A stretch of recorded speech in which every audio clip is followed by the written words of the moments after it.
Welcome to Thinking Deeper by 6-7.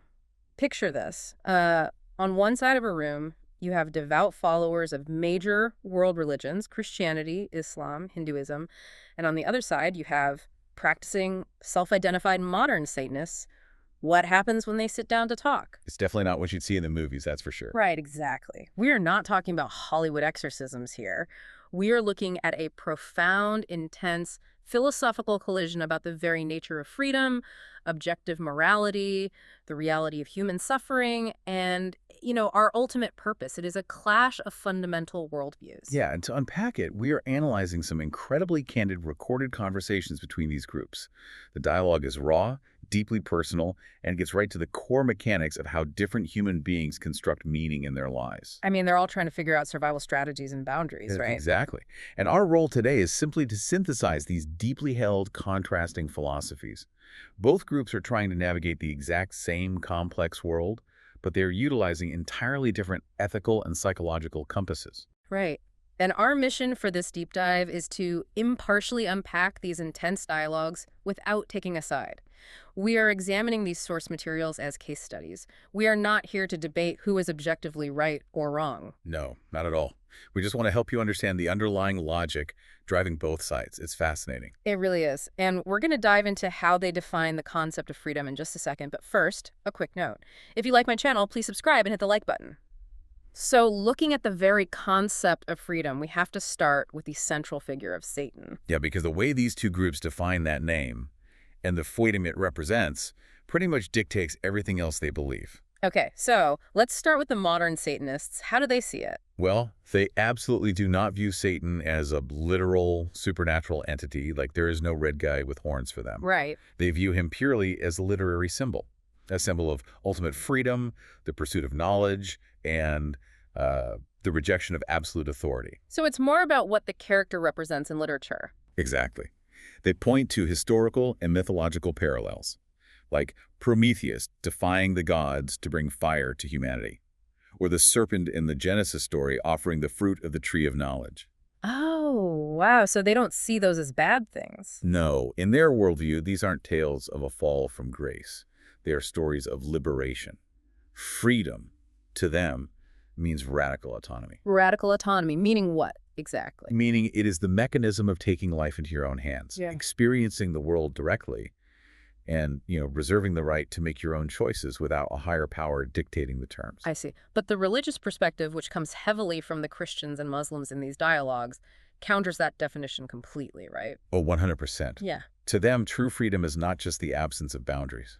Because they argue that a total lack of constraint doesn't lead to liberation, it leads directly to anarchy and, well, self-destruction. Yeah. The religious argument is that a divine creator offers liberation from our own destructive human nature. Right, because we are prone to mess things up. Exactly. They argue that God's laws are not arbitrary constraints designed by a tyrant who just, demands blind obedience. There was that analogy in the source material, the one about the parent. Yes. One of the Christian speakers used the analogy of a parent setting boundaries for a child. When a parent physically stops a child from touching a hot stove, they aren't acting out of a desire to suppress the child's autonomy. Right, they aren't trying to be a dictator. No, they are acting out of loving protection. They are utilizing their superior knowledge of what causes harm to create a bounded space where the child can safely flourish. I mean, it makes me think of driving a car, right? How so? Well, is true freedom driving a car with no brakes where you can do whatever you want but you'll probably crash? Or is true freedom having a perfectly tuned engine on a safe, bounded track where you can actually push the limit safely? Oh, that's a great analogy. Or like playing jazz. Playing jazz? Yeah. You are only free to improvise beautifully because you have spent years rigorously submitting to the highly restrictive rules of music theory, scales, and timing. Oh, I love that. If you just hand an instrument to someone who refuses to learn any boundaries or rules... They aren't free to make music, they're just making noise. Right. The religious adherents are saying the creator wrote the rules of music theory for a reason. But the Satanists seem to look at those rules and say, well, I'd rather make my own noise than be forced to play someone else's song. Which perfectly sets up the next massive issue. If these groups define freedom so differently, How do they actually determine what to do with that freedom? Right. How do they construct a working definition of what is good or what is evil in everyday life? Well, the Christian stance anchors itself entirely on objective morality. The argument is that unless you have an unchanging, objective, all-powerful God setting the universal standard. Morality is ultimately just a personal opinion. Exactly. And one of the speakers illustrated this with a really blunt logical sequence. They argued that without an objective standard, meaning without God, saying, I dislike murder, is logically no different than saying, I dislike pizza. Wait, pizza. I know, it sounds wild, but logically, it is reduced to a mere preference. Okay, I get it. Like, one society might decide stealing is perfectly acceptable, while another society might decide it is a capital offense. Yes. Without a permanent anchor outside of human experience, you cannot definitively claim that any action is universally, objectively evil. It's just a matter of what a particular group of primates happens to agree on at any given moment in history. Right. But the Satanists push back fiercely against the idea that you need a divine rule book to be a good person. They do. They openly derive their subjective morality from human empathy, from their current culture, and from human art and literature. Yeah, one of the Satanists in the source material proudly stated that their moral compass doesn't come from just one ancient book, but from reading thousands of books. Like science fiction and fantasy, right? Exactly. Growing up reading sci-fi, fantasy, and Grimm's fairy tales, they argue that human stories, not divine mandates, are what effectively teach a child the difference between right and wrong. Which is a very different approach. And this reliance on human-generated ethics leads to a vital, often misunderstood mechanism within modern Satanism, which is their focus on extreme personal accountability. Oh, yeah. This is huge for them because they reject the existence of an afterlife and they reject any literal supernatural force of evil. They entirely dismiss the excuse of, the devil made me do it. You can't blame anyone else. No. But the psychological flip side of that is immense. They also reject the concept of supernatural forgiveness. Man, that has to be an incredibly heavy psychological burden to carry. It really is. If you wrong someone, you can't just, pray, feel a sense of divine absolution, and consider the slate wiped clean. You cannot. The mechanics of their accountability require that if you harm a person, you are obligated to make direct, tangible amends to that specific person in the physical world. So if you break someone's window... You don't ask the universe for forgiveness. You buy the glass, you install it, and you look the owner in the eye and apologize. The burden of morality rests entirely on the individual's shoulders. There's no cosmic safety net to relieve the guilt. Exactly. I have to challenge that subjective view, though, because it seems to have a massive blind spot for the listener to consider. What's that? Well, if morality is entirely derived from society, literature, and human consensus, what happens when a society universally agrees on something horrific? Yeah. We have seen entire nations legally and culturally endorse atrocities.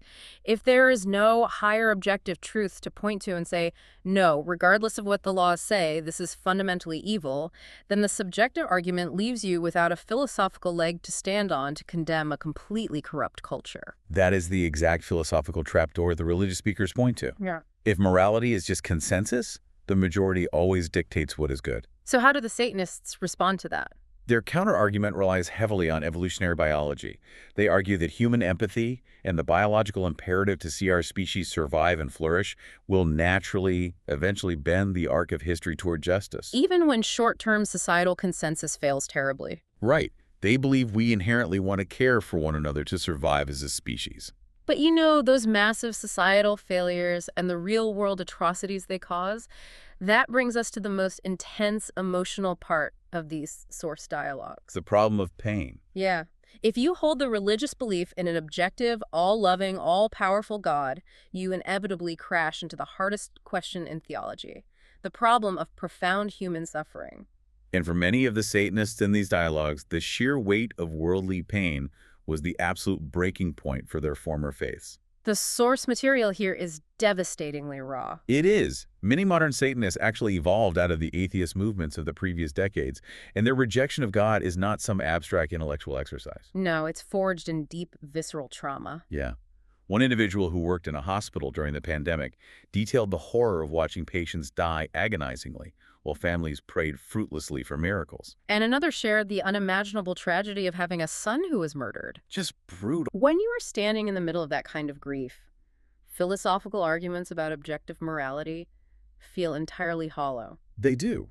To them, looking at the sheer cruelty, the random distribution of disease, and the unfairness of the world is undeniable, empirical proof that the universe is indifferent. They argue that an all-loving, all-powerful God simply cannot exist while permitting that specific level of tragedy. Furthermore, they level a harsh critique at the God of the Bible, pointing to stories like the Great Flood. They argue that a deity who drowns the entire world, including children, is not acting out of love, but tyranny. So how do the Christians and Muslims in the room synthesize that immense pain? Because they don't dismiss the suffering. No, they don't dismiss it. They weave it into their understanding of God's character, leaning heavily on the concept of free will we discussed earlier. Right. The religious argument is that for love to genuinely exist, it must be a choice. Exactly. You cannot force a programmatic entity to love you. And giving humans true free will means handing them the terrifying capacity to commit true evil against one another. Yes.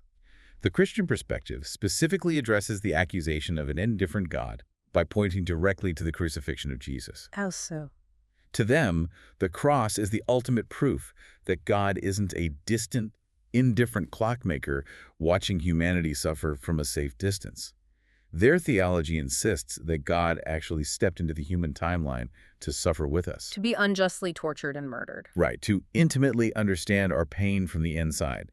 They do not claim to understand the exact mechanics or the why behind every specific tragedy. But they lean entirely on the promise that God is ultimately a God of justice. Yes, who will balance the cosmic scales at the end of time.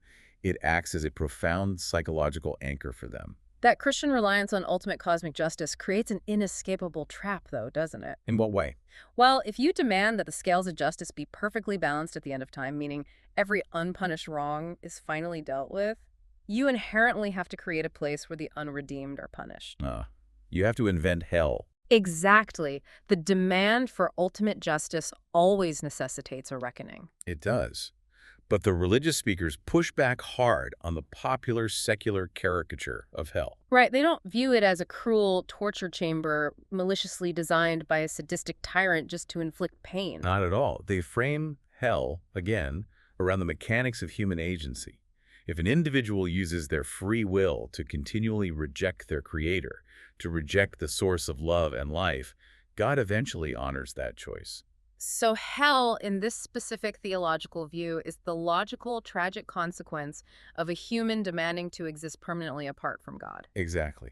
It is God finally saying, "Thy will be done."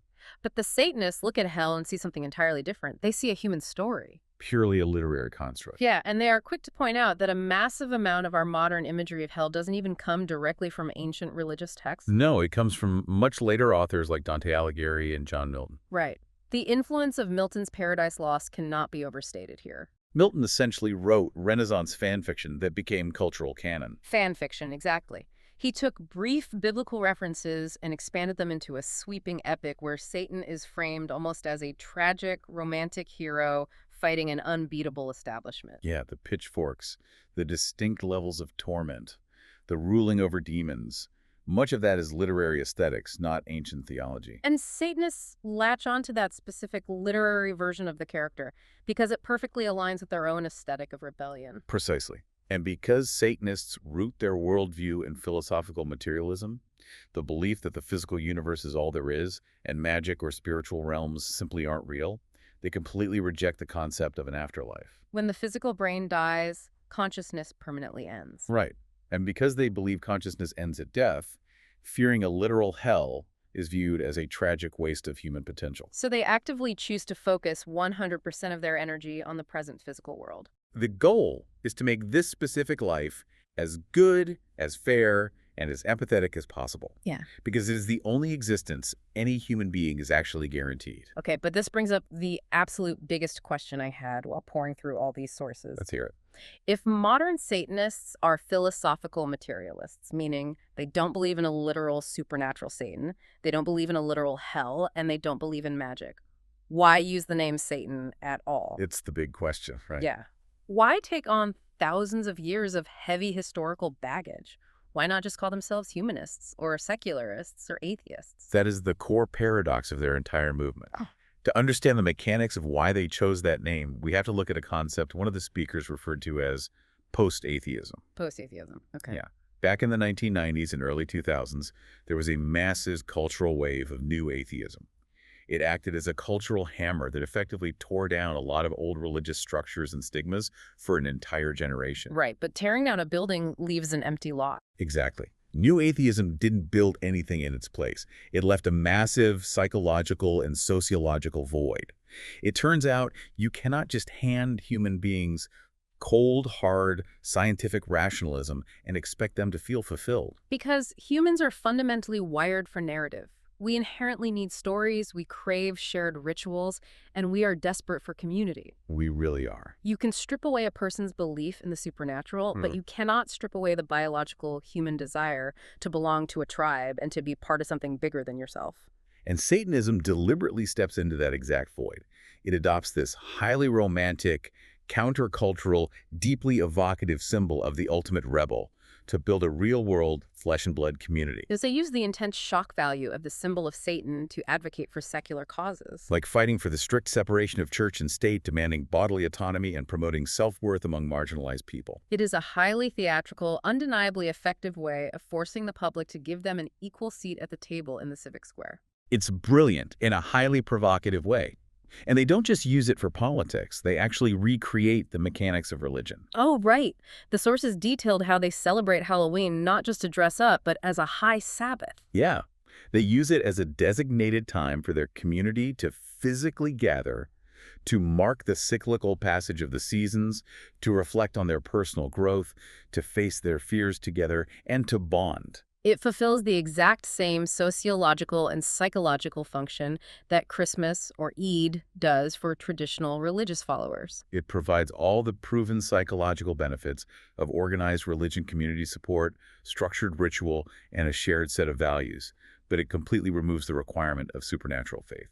I mean, it is almost exactly like wearing a vintage punk rock band's t-shirt. How do you mean? Well, you don't wear the shirt because you literally worship the musicians as actual deities who control the weather, right? Right, obviously not. You wear it because the aggressive symbol on that shirt communicates a fiercely anti-establishment ethos. It instantly tells the world what you stand against. But much more importantly, it acts as a beacon. Exactly. It signals to other people who feel the exact same way that they are not alone and that they have found their community. The symbol of Satan is the ultimate punk rock t-shirt of the post-atheist movement. It serves as a unifying, protective banner for those who feel marginalized, misunderstood, or who fundamentally reject traditional religious authority. It turns a philosophical stance into an identity. Bringing this all together, we have spent this deep dive exploring two vastly different frameworks for navigating the human experience. On one hand, you have a worldview leaning heavily on divine structure, the promise of ultimate redemption, and the belief in an objective, unchanging truth that provides a safety net for our suffering. And on the other hand, you have a framework built on radical personal autonomy, the power of literary symbols, and a desperate reliance on human empathy and immediate action in the messy here and now. Both groups, underneath all the intense rhetoric and opposing symbols, are ultimately utilizing the tools they have to figure out how to be good people in an incredibly complex, often painful world. The philosophical methods and the underlying metaphysics could not be further apart, but the human drive behind them remains surprisingly identical. It really does. And that leads to a final thought for you to ponder long after this deep dive ends. We have seen how people who have completely abandoned traditional faith and who fiercely reject the supernatural still inevitably recreate complex rituals, adopt rich mythologies, and form tightly knit, organized communities. Yeah. It begs a profound question. Are we fundamentally religious creatures by our very biology? Is a psychological need for devotion, ritual, and a guiding narrative hardwired into our DNA, regardless of what we choose to call our higher power, even if we ultimately decide that higher power is simply ourselves?